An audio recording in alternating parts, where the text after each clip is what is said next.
어느 마을에 아주 친한 두 친구가 살고 있었습니다.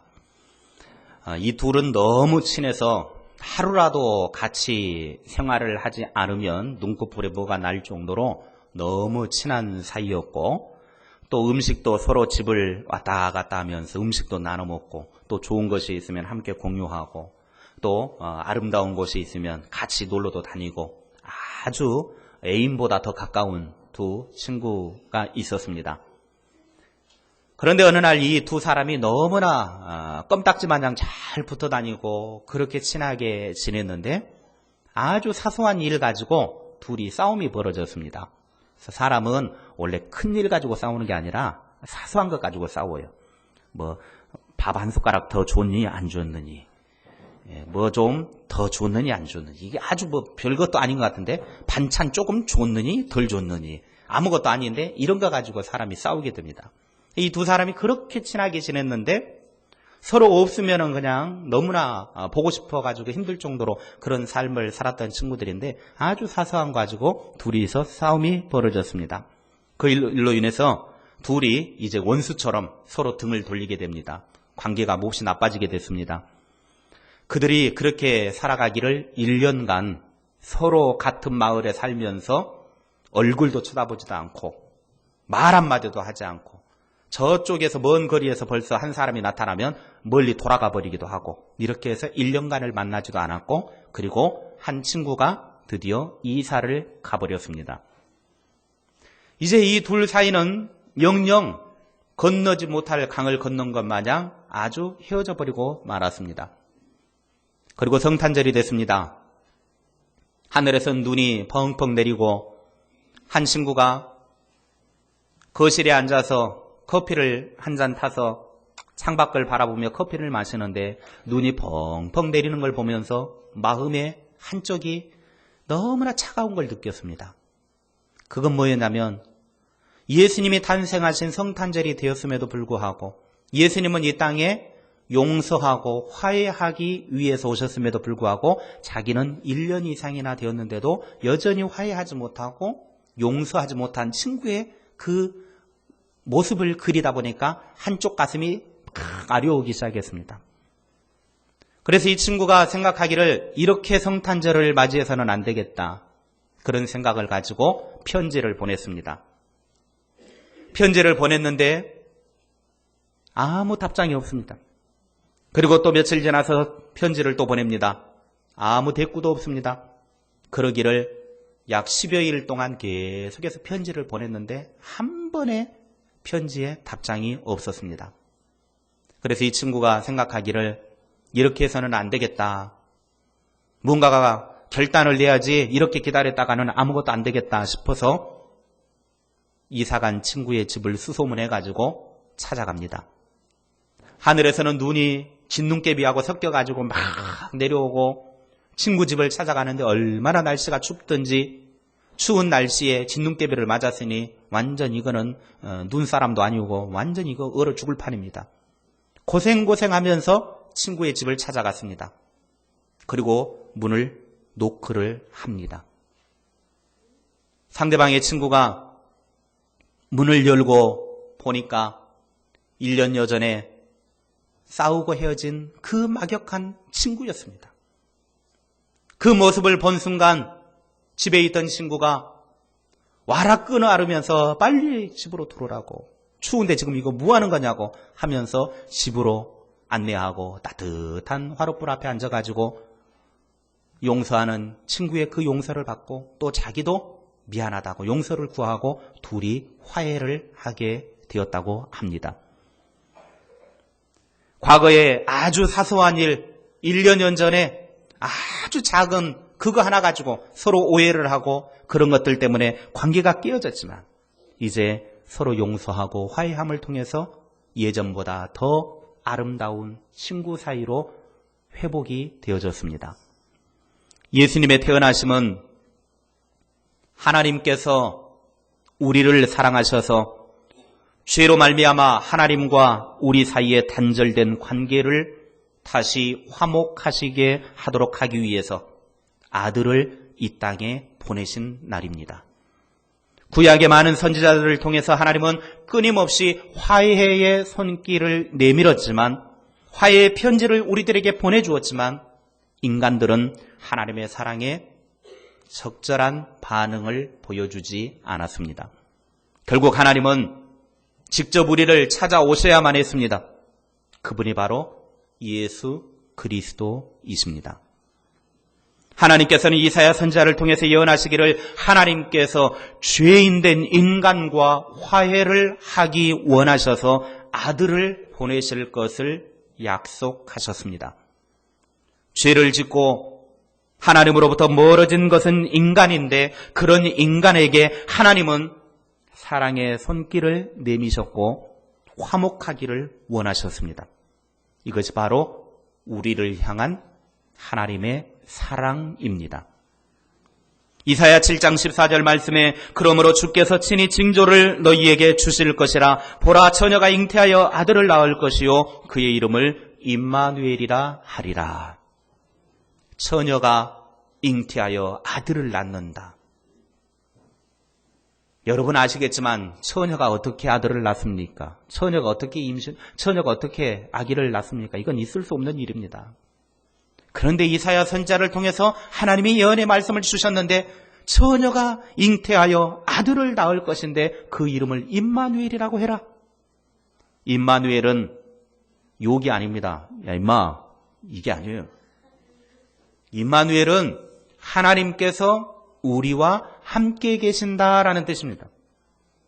한번 따라합시다. 임마누엘은 하나님께서 우리와 함께 계신다. 아멘. 임마누엘은 하나님께서 나와 함께 계신다. 처녀가 잉태하여 아들을 낳을 것인데 그 아들을 낳으면 이름을 임마누엘이라고 해라. 하나님께서 우리와 함께 계신다.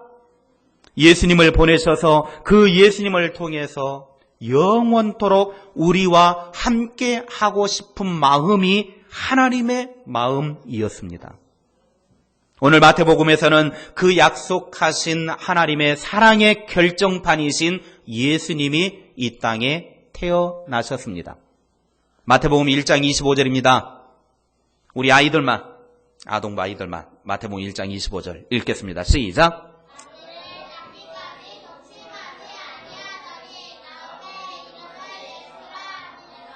아멘. 자, 아들을 낳았습니다. 이름을 뭐라고 하라고요? 길동이라고?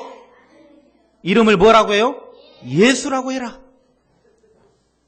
처녀가 임신을 해서 아들을 낳았는데 그 아들을 낳았더니 이름을 예수라고 불렀다.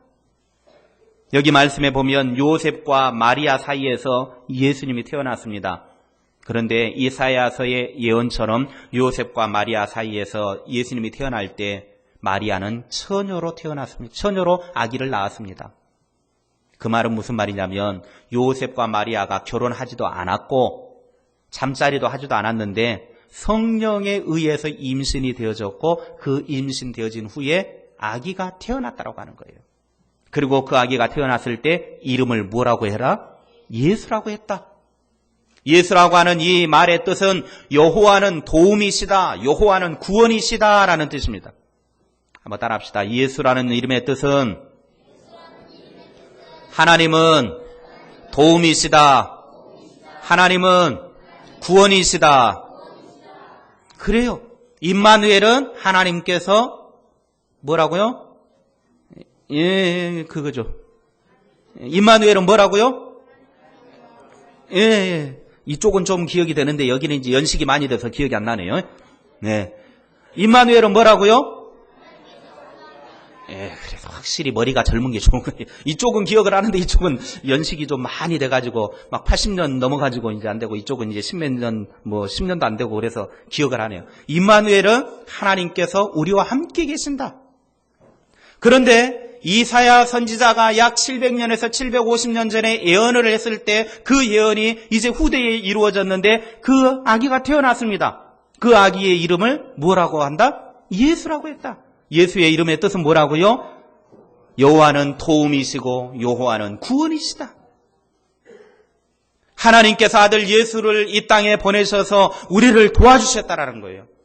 예수를 통하여 우리를 구원하셨다라고 하는 말입니다. 그렇다면 하나님께서 누구를 위해서 이 땅에 당신의 아들 예수 그리스도를 보내셨겠습니까? 마태복음 1장 21절에 보면 그 해답이 나옵니다. 다 같이 마태복음 1장 21절 말씀 읽겠습니다. 시작. 아들을 낳으리니 이름을 예수라 하라.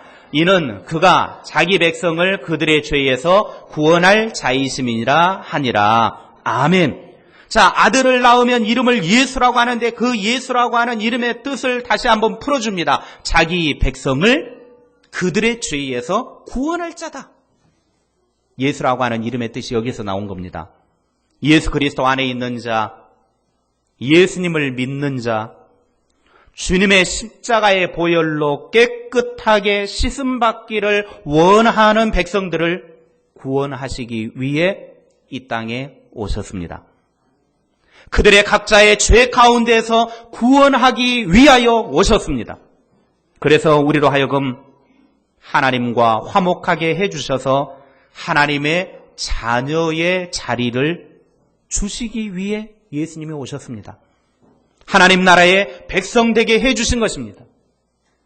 우리 편에서 보았을 때는 우리가 이렇게 하나님과 화목하게 되고 하나님의 자녀가 되고 하나님 나라의 백성이 되는 데 있어서 딱히 무엇인가를 한 것이 없습니다. 우리가 하나님의 자녀 되는 것, 죄에서 구원받게 되어지는 것, 천국 백성 되는 것, 하나님의 자녀의 자리를 얻게 되어지는 것은 우리 인간 편에서 우리가 그리 하는 게 없어요. 오직 하나님께서 다 하셨습니다. 그래서 이것을 가리켜서 은혜라 그럽니다. 우리 인간이 뭘 해가지고 되는 게 아니라 하나님께서 전적으로 주셨기 때문에 그걸 은혜라 그러는 거예요. 에베소서 2장 8절 9절 말씀입니다. 같이 읽겠습니다. 시작. 너희는 그 은혜에 의하여 믿음으로 말미암아 구원을 받았으니 이것은 너희에게서 난 것이 아니요 하나님의 선물이라. 행위에서 난 것이 아니니 이는 누구든지 자랑하지 못하게 함이라. 아멘. 하나님께서 우리들에게 은혜를 베풀어 주셔서 그 은혜로 구원을 받았다라는 거예요. 우리가 은혜로 구원을 받았기 때문에 내가 무언가를 해서 구원을 받은 게 아니기 때문에 우리가 구원받은 것에 대해서 자랑할 수가 없다라고 하는 거예요. 내가 뭘 해서 구원을 받았다고 하면, 내가 뭘 해서 하나님의 자녀가 되었다고 하면 자랑할 만하죠. 그런데 우리 인간 편에서 내가 뭘 해서 구원을 받은 것이 아니라 하나님이 전적으로 해 주셨기 때문에 우리는 아무 자랑할 것이 없더라고 하는 것입니다. 오직 하나님의 은혜라고 고백할 수밖에 없습니다. 그런데 하나님 편에서 한번 생각해 보시기 바랍니다. 우리 편에서는 그저 공짜로 은혜 받아가지고 구원을 누리게 됐고 죄로부터 해방이 됐습니다.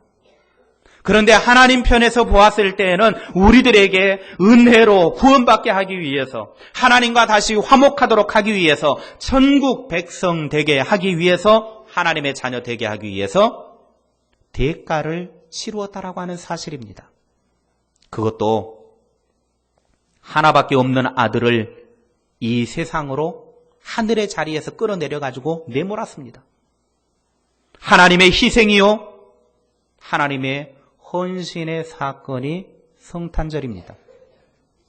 우리 편에서는 기뻐하고 즐거워하지만, 우리 편에서는 선물을 나누지만, 행복하다라고 말하지만 하나님 편의 입장에서는 절대 행복한 날이 아닙니다. 자기 아들을 하늘의 자리에서 끌어내린 날인데요. 자기 아들의 운명이 장차 어떻게 될 것을 아는 날인데요. 십자가에 죽게 될 것을 아는 하나님 입장에서는 이 날이 결코 우리들이 생각하는 것처럼 행복한 날은 아닙니다. 그러나 하나님 편에서 하나 행복한 건 있습니다.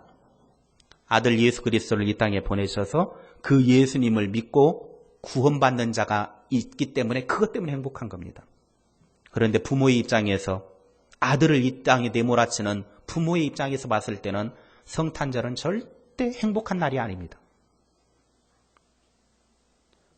보통 정상적인 가정에서 아기를 출산을 할 때에는 다들 행복이고 기쁨이고 감격입니다.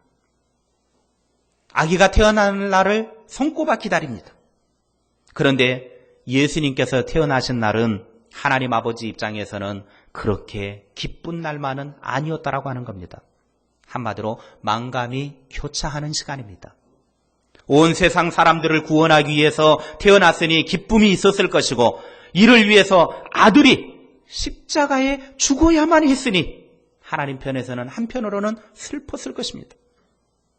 성탄은 우리에게는 큰 기쁨의 소식이었지만 하나님 편에서는 눈물의 날입니다. 하나님 편에서는 희생의 날입니다.